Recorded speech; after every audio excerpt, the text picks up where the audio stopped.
ex-jogador que brilhou e agora tá traçando um caminho, né? Já começou no Cruzeiro, de auxiliar técnico do David à época, e agora tá com o irmão dele, né, nem amigo, Felipe, pro trabalho do futebol no Rio de Janeiro na temporada que vem. Trata-se do Pedrinho, grande Pedrinho, canhotinho, habilidoso do Vascão da Gama. Hoje em dia, só no futevôlei, só no estudo para ser um grande treinador. É o nosso convidado da nossa área, primeira edição. Tudo bem, Pedro? Grande abraço. Tudo bem, Cadu? Saudade, amigo. Obrigado aí pelos elogios. Valeu.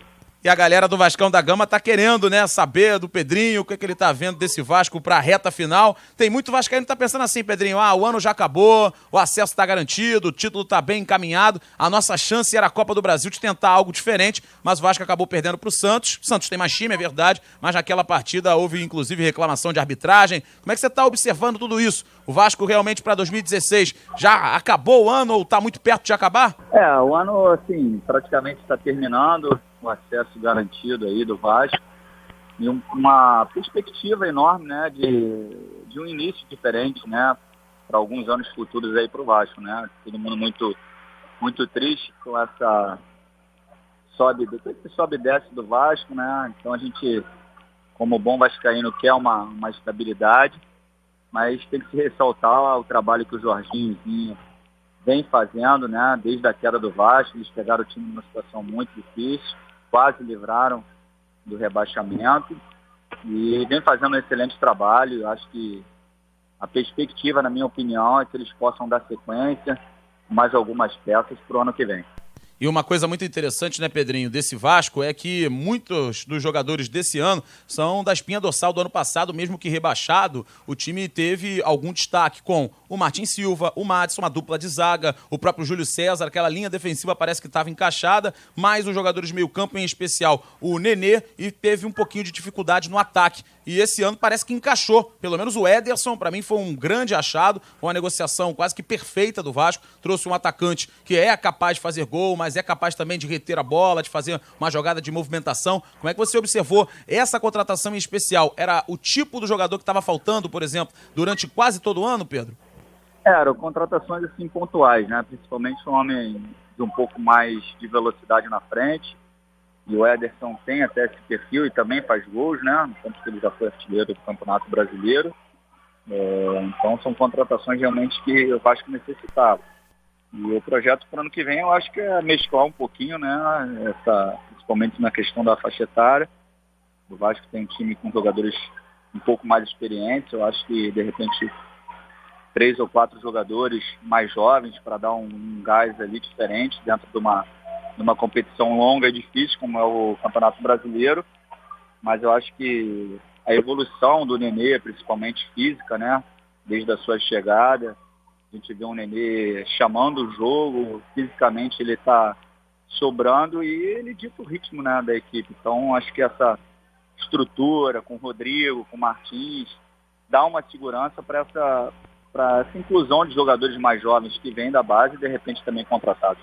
Agora, Pedrinho, Juan Rodrigues falando contigo, é um prazer bater um papo aqui na Rádio Seu Esporte.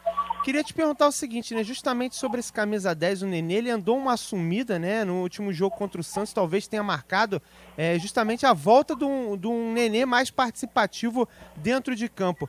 A que você vê essa queda que ele teve nesse meio de ano, né, e queria que você falasse um pouco desse jogador, porque no Vasco da Gama me parece, apesar de ter um Andrezinho que também arma o jogo, mas se tirar o Nenê ali, se o Nenê não aparecer no jogo, o Vasco não joga, né, o Pedrinho? Eu tive a oportunidade de jogar com o Nenê no Palmeiras, ele era mais atacante, né, do que meia. E a questão do Nenê também, de outros jogadores, na minha opinião, é uma questão do desgaste realmente dos jogos e a recuperação pela idade um pouco mais avançada é um pouco prejudicado. Então, a intensidade de alguns jogos, por exemplo, uma intensidade de um jogo contra o Santos, uma exigência dessa, para você depois retomar e conseguir dar a mesma sequência é mais difícil, justamente pela recuperação um pouco mais demorada, né? Queria perguntar ao Pedrinho sobre essa questão do Vasco da Gama liderar a Série B. Teve uma época que chegou o segundo colocado a encostar, mas a gente não tem um segundo colocado para ficar no pé do Vasco da Gama o tempo todo. O Atlético Goianiense chega, encosta, mas em certo momento acaba falhando. O Brasil de Pelotas foi assim, Ceará foi assim. Isso você acha que, de certa forma, acabou beneficiando o Vasco até durante o momento ruim? Você acha que na segunda divisão o Vasco não teve muitos problemas por causa disso? Olha, eu conversava até com alguns amigos sobre isso, a questão do time do Vasco com muitos jogadores acima dos 30 anos, que ele precisaria, pelo menos no início, no primeiro turno, criar uma gordura grande, porque poderia haver um desgaste físico desses atletas e, de repente, se você não tivesse esse lastro, né, de pontuação, você poderia sofrer um pouquinho no segundo turno, justamente pelas viagens, pelo desgaste que o atleta tem, principalmente a recuperação desses atletas. Eu estou falando isso porque eu passei por esse processo quando joguei acima dos 30 anos. A recuperação é mais demorada, você faz mais força para jogar e automaticamente a sequência dos jogos, de repente, você não consegue manter o mesmo nível. Então, como o Vasco tinha jogadores como Rodrigo, né, Marcelo Matos, Jorge Henrique, Júlio César, né, o Nenê, são jogadores com idade um pouco mais avançada, automaticamente você poderia sofrer um pouquinho no segundo turno, né? Então, acho que esse empenho logo de você fazer um início muito bom já era até programado para você, justamente quando tivesse uma queda física desses atletas, você ainda ter uma pontuação e uma vantagem considerável. Pedrinho, você que hoje em dia está, né, estudando muito futebol, né, a gente acompanha nas suas redes sociais cursos na CBF de treinador para cada vez estar mais preparado, né, porque não é porque você jogou e jogou muito que você sabe da parte fora do gramado, não é porque você conviveu com grandes treinadores que esse convívio foi o suficiente. Conta um pouquinho mais pra gente como é que tá a questão, você e o Felipe, pro ano que vem, pro Tigres, o que você tá pretendendo, pegar um time de menor investimento no Rio de Janeiro. Você sabe que é complicado, como jogador você viu vários times pequenos terem prejuízos na arbitragem, times mais fracos, dificuldade na hora de pagar salário, enfim, tudo isso é muito difícil pro time pequeno e o técnico e a comissão técnica acaba tendo que assumir algumas broncas também quando assumem uma equipe de menor investimento. Você também está se preparando nessa parte psicológica para encarar um time que, na hora da dúvida, é falta pro Vasco, é pênalti pro Flamengo, nada pro Tigres? Não, Cadu, assim, a questão de se preparar, né, é uma questão para mim normal, né? Eu nunca usei meu nome e nunca vou usar para algum tipo de benefício sem estar preparado para aquele cargo. Então, desde o momento que eu decidi ser treinador, trabalhar na beira do campo, eu me preparei para isso, né? Fiz vários cursos, fiz estágios, enfim, passei por todo o processo e é interessante que eu tinha muitas ideias na cabeça, mas eu não estava conseguindo organizar essas ideias, né? E nos cursos eu consegui organizar, entender que tudo é um processo, é uma metodologia, enfim, é uma coisa um pouco mais teórica para a gente falar aqui, de repente para o público não é tão interessante, mas enfim, você consegue elaborar e transferir suas ideias para o campo, porque a ideia é essa, você passar tudo que você tem, que você entende, que você estudou, para o campo e dar resultado. Agora, é aquilo que a gente sempre fala, é um processo longo e demorado, e a gente sabe que num time pequeno, de repente as coisas demorem um pouco mais pela falta de qualidade, pela falta de investimento, mas a ideia é tentar fazer o Tigres aí como a quinta força do futebol carioca. Só pra gente fechar e de novo te agradecendo, Pedro, para você curtir aí as suas funções de sexta-feira, o final de semana tá chegando também. Como é que tá em relação a pensamento de contratações? Você já sentou com a diretoria, já pensou em nomes, você e o Felipe e a comissão como um todo? O que vocês têm de planejamento em relação a isso? E uma outra questão que eu acho muito importante, que os próprios times do Rio poderiam, os grandes, ajudar os de menor investimento, com parcerias, 3 ou 4 jogadores do Fluminense que subiram, estouraram idade, não terem condições de jogar no profissional, serem emprestados para outros, não só para o Tigres, como para o América, Volta Redonda, Madureira, 2 ou 3 do Vasco, uns 2 do Botafogo, enfim, fazer com jogadores com maior qualidade técnica, eles possam pegar no time de menor investimento aquela rodagem tão importante no futebol. Tem esse pensamento? Você acha que é mais ou menos por aí que os times de menor investimento poderiam crescer também?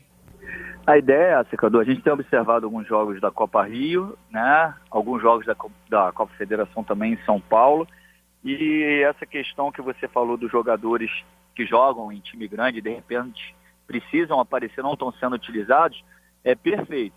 E é uma briga que eu e Felipe, a gente sempre fala com a gestão dos clubes, é a seguinte, que o jogador que sai de um time grande, Às vezes ele vai para um time pequeno e ele não visualiza aquilo ali como uma oportunidade, né? Ele visualiza aquilo ali como tô desprestigiado porque eu saí do Vasco, do Flamengo, do Fluminense e tô indo pro Tigres. E chega lá, ele acha que ele é o grandão e tá fazendo um favor de estar ali no Tigres. E não é esse pensamento que a gente quer. A gente quer aquele jogador que tenha fome de vencer na vida e veja aquilo ali como uma oportunidade. Então, às vezes, esses jogadores que saem dos times grandes emprestados, eles não conseguem perceber o quanto é importante ele disputar um campeonato na Série A. É num time que, querendo ou não, é muito estruturado, o Tigres. Você deve conhecer, Cadu, o Tigres tem uma estrutura que alguns times grandes não têm. Então, a perspectiva é que a gente organize o clube dessa forma, para quando um jogador de um time grande chegue no Tigres, ele veja um Tigres diferente, um time pequeno que tem estrutura, que tem pensamento de incomodar, e é isso que a gente quer com uma metodologia de trabalho interessante.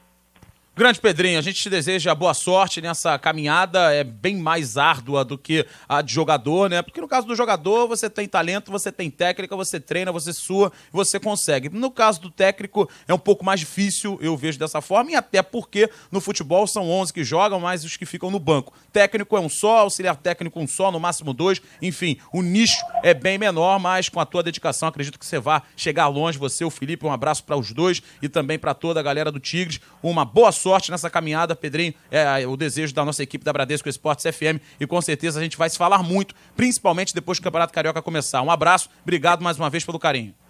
Obrigado, Cadu, você é craque aí, a gente sempre fala isso aí, que seu crescimento não está sendo diferente. Devendo um almoço só, tá bom.